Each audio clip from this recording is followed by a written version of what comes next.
while encouraging hope and faith.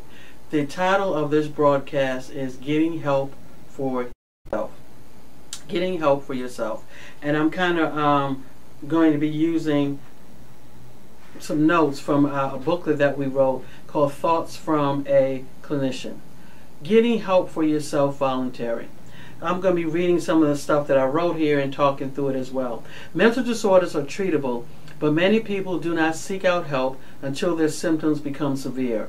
And unfortunately, we see this all the time, that by the time a person comes, their symptoms are so severe that it requires a more severe response, okay? If you have come to the point in your life where you feel that you need assistance, then you are not alone. There is hope and support for you. If you present to the hospital, seek help, and are admitted, then this will be considered a voluntary admission. Voluntary admissions can help to identify symptoms, clarify the diagnosis, and stabilize symptoms. So let me say here, if you're listening to me and you've come to the point when you feel or you think that you may need to admit yourself into the hospital for mental health concerns, then I applaud you and I would encourage you to do that. If you do that, then that's called what we call a voluntary admission.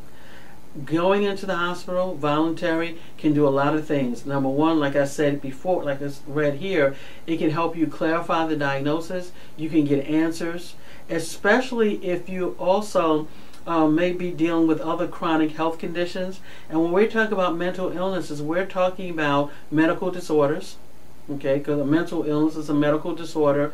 When we talk about severe and persistent mental illnesses, we're talking about chronic conditions. For those of you who follow this broadcast, you know when we talk about severe persistent mental illnesses or severe mental illnesses, we're talking about a category of mental illnesses that are so severe that they impact all aspects of an individual's life.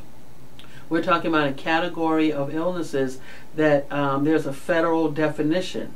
When we say SMI, it's actual a federal definition, a federal category of certain illnesses.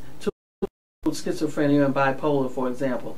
But in general, I'm not necessarily talking about severe mental illnesses. I'm talking about mental illnesses in general. If you get to the point where you feel that you may need to check yourself in, then do so. Okay? There's nothing wrong with that. Just like if you were having a panic attack, if you were having a heart attack, or you were having some problems with your diabetes and you needed to go to the emergency room or you needed to be admitted, that's fine. There's nothing wrong with that. I think we need to get away from the stigma that by addressing your mental health concerns that means there's a problem. No, it doesn't, or that there's something wrong with you. Yeah, it just means that you need to get help, just like you would if you had diabetes or any other concerns. But I want to talk about what happens when you present to for an inpatient or a psychiatric or behavioral health admission, because it varies. Okay, it varies really from state to state. It varies from city to city, town to town. It varies depending on whether the type of hospital, private, public, the type of insurance, the time of the day, believe it or not, or the day of the week. It just varies. So what I want to share is maybe some general things that may or may not happen. But so if you are thinking about going into the hospital, or maybe that you may need to have an admission, then just kind of give you some ideas.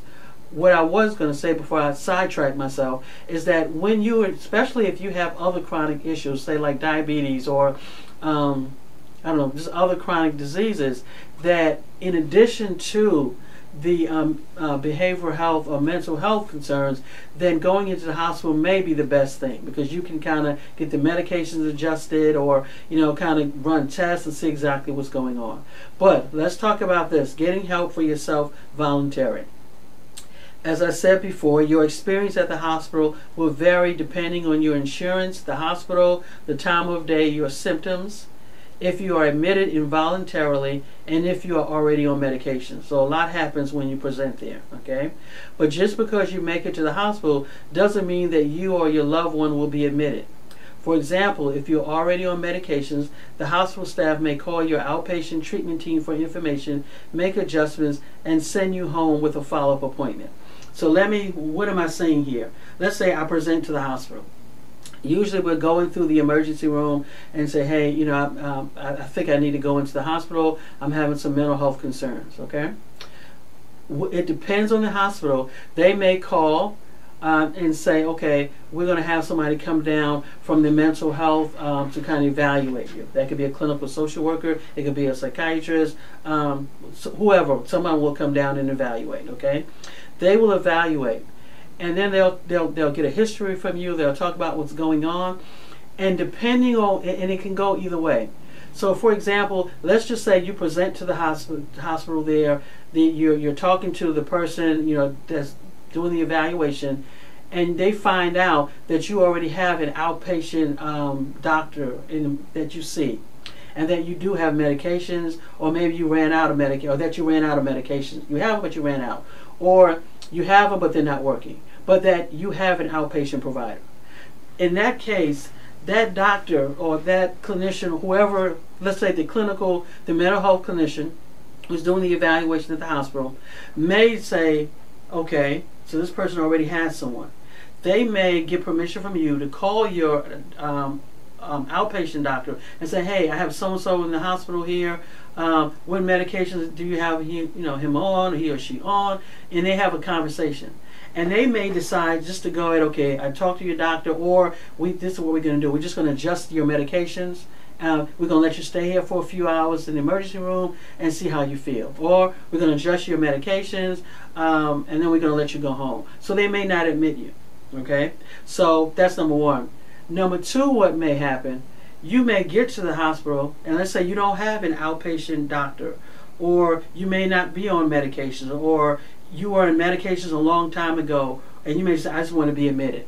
They may talk to you, and they may still choose not to admit. They may say, okay, based on what you're telling me, you're feeling bad, you're a little depressed, okay, we're going to give you some medications here at the hospital, and then we're going to, in the emergency room, we're going to let you stay over here, stay for a few hours, maybe, a few hours to see how things go, and then we're going to send you home. Okay, that can happen. 3, this is the problem that where it can get tricky. You present to the emergency room. The mental health clinician comes down and talks to you, and you want to be admitted. Like, no, I want to be admitted. I do not want to go back home. This is where it can get kind of dicey, right? Or especially if your loved one, you bring in your loved one to the hospital, or, well, I'm sorry, I'm not going to deviate because I'm talking about voluntary, so I'm going to stick with voluntary. You're there, and you're saying, I want to be admitted. This is where it can get tricky because the doctor there may choose not to admit you for whatever reason. No matter you might want to be admitted, they may not choose to admit you because they don't see a reason. It used to be a long time ago, in inpatient psych wards, the beds are, no matter where you are in the United States, there are not a whole lot of beds. There are not a whole lot of, that's why I said it depends on the day. Like if you go maybe Tuesday, Wednesday, maybe Friday, probably won't admit you. There are not a whole lot of beds. There's not a whole lot of space. And some hospitals, some mental health clinicians, doctors, depending on where they are very particular about their beds, especially when they know it's getting maybe closer towards the end of the week and they expect a lot more people coming in. If you don't have to be admitted, they're going to try hard not to admit you, okay? Also keep in mind that what the goal, it used to be a long time ago that you can go into an inpatient facility and stay forever, as long as you want to. Now, even if they admit you, they're not keeping you long because the expectation is with the new medications that we have now in 2023, with the new advances that we have now in 2023 when it comes to mental health, that the expectation is that you shouldn't have to be in the hospital for long periods of time. So that's the expectation. So again, if you get there on voluntary, you may be shocked to find out that the doctor doesn't admit you. That's what I'm saying, where I'm going. So you want to be able to make a case of why you need to be admitted. Some people, the magic bullet that people would always say is that I feel like I'm a danger to myself. I feel like I might hurt myself, right? I feel like I might kill myself now. And some people, I've known some people who said that, who really, that wasn't the case, but they said it because they wanted to be admitted. What I'm telling you is that when you go to the hospital, don't be shocked if you're not admitted. What you want to do is have an honest conversation with the doctor or whoever the clinician is about what's going on, okay? So again, just keep in mind that it's not necessarily like you go to, well, even at the emergency room, you go to the emergency room, you may, think you're going to be admitted, and the emergency room doctor is able to do wonderful things and send you home. It's the same thing with the doctor at, for a psych, for mental health. And I hesitate because it's not always a doctor. It can be a clinician, a mental health clinician, okay? They may or may not decide to admit you when they do the evaluation. But if you feel that you need to be admitted, you need to make your case. You need to say, no, I need to be admitted. I need to be admitted. I don't feel safe. I need, this is what I need, okay?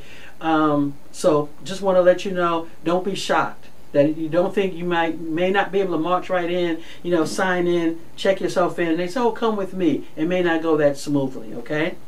Now, a couple of things that you want to pay attention to, that while you are in the hospital waiting to be seen, there are a few things to keep in mind. Number one, you may be seen in the emergency room first, unless previous arrangements were made, or you're in a place like in the District of Columbia, we actually have a psychiatric hospital. It's called CPAP, Comprehensive Psychiatric Emergency Admission Hospital, and that's all they do is deal with psychiatric admissions. But which means if you're going into the emergency room first, you may have to wait. Okay, but don't let that discourage you. You may have to wait to be seen because in the emergency room they do triages. You may be asked several questions. Well, you're going to be asked questions, but you may be asked several questions over and over again. So like the first person that you see, they find out, hey, what's going on as they triage you. Then they have you wait until, again, a doctor may come in to make sure medically, there's no medical concern that's going on, the run test, drug test, whatever, and then you're waiting for somebody to come down from psych, or the person that comes down from psych, maybe the person that runs the medical test. It just varies. Have some patience. Just know when you go there, it may be a wait depending on the time of day that you go. Now, if you have an outpatient psychiatrist on the outside, right, a clinician on the outside, you and that person may have already had a conversation. And ideally, that would be great. Because if you've already had a conversation with your doctor and both of you agree that, hey, it may be a good idea for you to go into the hospital for a period of time, then that doctor ideally is having you go someplace where he or she has some admission privileges, and you're able to kind of move the process a little faster, okay? Ideally, but that's not always the case. But just know it may be a process, it may be a wait, depending on the time of day that you go. If you're taking medications, know your medications. Know the name of your outpatient providers if you can. As I said here, the first doctor you see may not be the psychiatrist, because a lot of times that psychiatrist or mental health clinician is not just hanging around the emergency room, right? They're all throughout the hospital dealing with cases. So you may have to call, that person may have to come in. As I said before, even if you feel that you or your loved one is experiencing a mental health event that requires an admission to the hospital, that doctor or the hospital may not feel that way. So be prepared to make a case. So, yes, sometimes you may have to make a case for admission. I know it doesn't sound fair, especially in the case where there are very few beds. If the doctor thinks that you or your loved one can be stabilized with medications, and they'll adjust the medication, they'll send you home. Or if there are insurance issues, I know this sounds cruel, but if there are insurance issues and they think that you can go make it, then that's what you're going to do. You won't be admitted. Again, if you feel admission is needed, say so. But be prepared to explain why you're seeking help, right? I have a note here. Describe the symptoms you are experiencing and explain how those symptoms are negatively impacting your life, okay? This is what's happening with me, and this is how it's negatively impacting my life, okay? I have not been able to sleep. and because I haven't been able to sleep, I'm not able to take my other medications. I'm unclear. You know, I'm also a diabetic. I haven't been able to sleep. I'm not able to take, because I'm not sleeping, I can't take my medications properly. My diabetes is my numbers are shot because I can't sleep, because I can't eat. I'm not eating. I'm so weak. Because I'm weak, I can't take, you know, you really have to make a case. And I know people are listening to me, oh, that sound, I have to do all of that. I've been doing this a long time, and I'm telling you, I've seen people, I've taken people, gone with people, right, and who should be admitted, and they're not admitted. You know, we had a case here in Virginia a few years back where this gentleman was he was actually in the House of Representatives, and he took his son, he was, I want to say House of Representative. He was an elected official. So you would think an elected official went to the hospital, got turned away. His son, he was trying to get his son admitted, wasn't admitted, got turned away, and his son wound up harming, I believe it was his wife and himself. So this happens all the time. People go to the hospital asking for an admission. For whatever reason, they don't get admitted. Some people go back home and they wind up harming themselves, killing someone, harming themselves in some way. And then everybody's like, well, why? They were at the hospital. Why weren't they admitted? Because everyone who goes there is not admitted. You have to be able to make a case. If you go there and you feel like your loved one needs to be admitted, then you need to be able to holler, scream, do whatever you can. Say, no, I cannot take this person back home. But be clear. Why? Okay, I can't take this person back home because they're walking around, they're pacing, they're not sleeping. I'm concerned maybe about their safety. They may get a knife, they may, or whatever. Or you may say yourself, I can't, no, doc, I can't go back. I need to be admitted. I need help, right? Because I'm concerned that I may hurt myself because I'm not sleeping. Well, whatever the case is, you need to be able to make the case. And sometimes you may have to, especially if it's a loved one, you may have to be a little passionate about it. Not necessarily aggressive, but you may be a little passionate about it, okay? Unfortunately, many people feel that the only way for them or for someone that they love to be admitted into hospital is to wait until things get bad, and sometimes that is the case, or say that they are suicidal. While this is still true in some cases, unfortunately, that there are other ways. Okay, there are other ways. If a person has a chronic health condition and the symptoms associated with a psychiatric illness, such as not taking medications, is keeping them from recognizing the need to manage their other conditions, then that can be a reason for hospitalizations, right? Are the symptoms disrupting other people? Okay, are there other people to the point that their lives could be in danger, or your life can be in danger? Then that's something that you want to bring out. Again, all I'm saying is just know that when you go to the hospital, it may not be as clear cut. Okay. At some point, let's say during the you made it past the cut. Okay. During the admission process, you're going to receive a medical workup and be escorted to a room or a bed. Now, sometimes, depending on when you go, again, it could be hours. You may go straight from the emergency room to a bed almost immediately. You may have to wait somewhere for, I've heard of some people waiting for days to get a bed. So it varies. When you get there, you may be assigned a single room. You may have to share a room. Okay. Some hospitals look better than others. Some hospitals are nicer than others. I'll just leave that there.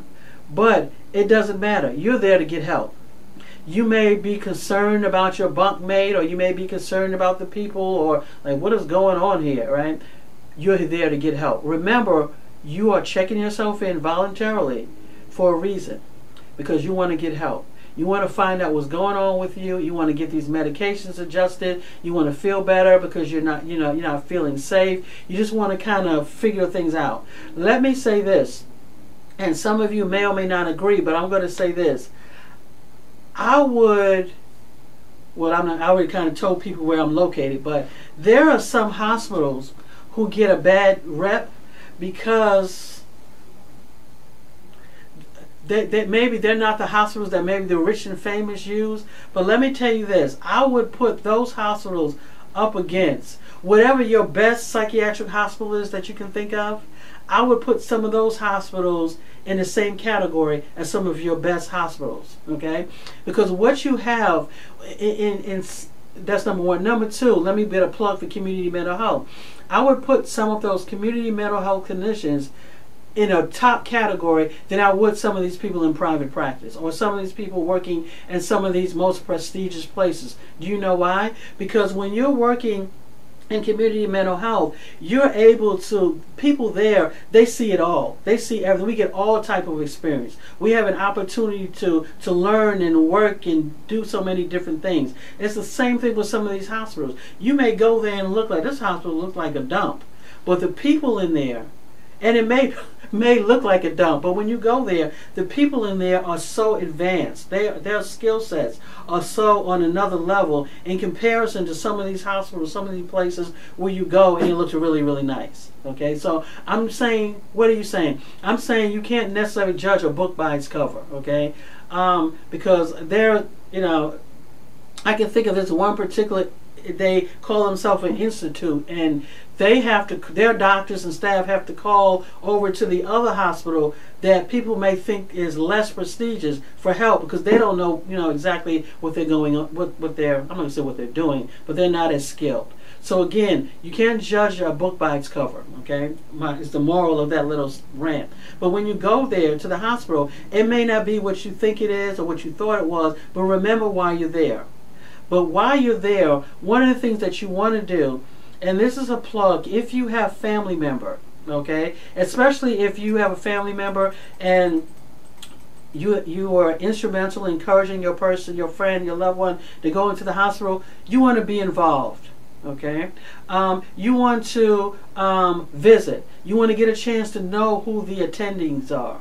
You want to get a chance to know who the clinical team is or the discharge planner is. You want to have a conversation. When you go there, if you're as a member, if you are the person being admitted, you want to ask questions. You want to attend the different groups. You want to ask, this is the time to ask questions of your doctor, to ask questions of your treatment team. You want to find out, okay, what's going on with me, to get educated, to learn as much as you can, okay?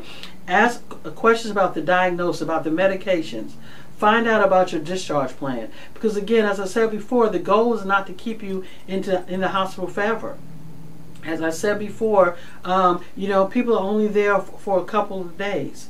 Whenever you're being discharged, you want to make sure that you have a good discharge plan, okay? You should have, if you're placed on medications, you should either have a prescription, you should know where you're going to be able to get your medications from. If you're able to fill your medications there in the hospital, do so. You should have an outpatient follow-up, right? You should know someone in the hospital should have made outpatient follow-up for you, right? That means they called, they got in touch with someone in the community, a therapist and someone in the community who can see you once you're out of the hospital. Because once you're in the hospital, that's just the first step. Now the next step is learning how to live with a mental illness, because there's life. Just because you're diagnosed with a mental illness doesn't mean that you don't have a life to live. You still have a life to live, and that's where the outpatient treatment, that treatment team comes into play. That's where you begin to learn, okay, how do I live with the symptoms of my mental illness? And living is be a father, be a mother, have children, go to school, enjoy my life, right? Having a mental illness is more to it than just taking medications. There's more to it than just seeing your doctor on a regular basis or talking to a therapist. You have a life. You are a person who may be diagnosed with schizophrenia, a person who may be diagnosed with bipolar, a person who may be diagnosed with depression, okay? Whatever it is, but you still have a life, okay? So that's what we want to kind of keep in mind, is that you still have a life. That is what the outpatient team will do. You know, when you learn more about your illness, you begin to develop your crisis plan. You learn, you get a chance to interact with other people who are living with depression and who are living well with depression, who are living well with schizophrenia, with bipolar, or with PTSD. You begin to realize that there's a community out there, that you are not the only one. Okay, you get a chance to understand and see the different systems in play, and to meet the treatment team. So again, the inpatient psych ward is not the end of the world. It's actually the best place for a lot of people because you can stabilize your medications, you can get on medications, you can understand your diagnosis, you can begin to ask questions, you can begin to get the help that you need. But once you leave there, it's important for you to follow up with somebody on the outside. How long do you follow up? It depends. Some people may have to take medications for a short period of time, some people for a longer period of time. You don't need therapy forever. You may talk to somebody only when you need it. Some people think, oh, I don't want to see a therapist. You may only need to see a therapist to get some information, provide you with some resources, and then you drop in whenever you need to. Okay? Your medications now, we have some medications where you don't have to take every day. You can take once, get an injection every 90 days or every 60 days. So there's a lot of things that can be done. Again, if you have to go into the hospital, it's not the end of the world. I would encourage you to do so. Just that if you do go, just remember, 1, you may have to tell your story to more than one person. 2, you may have to be prepared to wait. 3, you may not get admitted because the doctors, the treatment team there may decide to do other things to try to keep you from having to be admitted, because like I said, they may be able to give you medications there, let you stay for a few hours, and they may be able to get you an outpatient follow-up as well. So while you're there in the emergency room, that team that's working, they may be able to call and make some phone calls and say, hey, Mr. Smith, we were able to, we're not going to admit you because we think you're doing well. We think that you can make it with follow-up. So hey, there's a prescription. I was able to call over to Dr. Jones, and she can see you tomorrow at 12 o'clock. Right? So that's the goal. They may do that. So again, but don't let the fear or the embarrassment or what people may say about you having to be admitted into the hospital or about you seeking help stop you. Because when you get to the emergency room and you talk to the person there, they may come up with some other ideas and strategies where you may not need to be admitted. But if you are admitted, just know that help, it could be a wonderful thing. It could be a great thing because now you're getting even more help that you need. So again, It's Getting Better all the time mental health outreach, providing information and support while encouraging hope and faith. You can log on to our website at igbatt.com. Again, make hope an option. No matter what you're going through, there is always hope, and never give that up.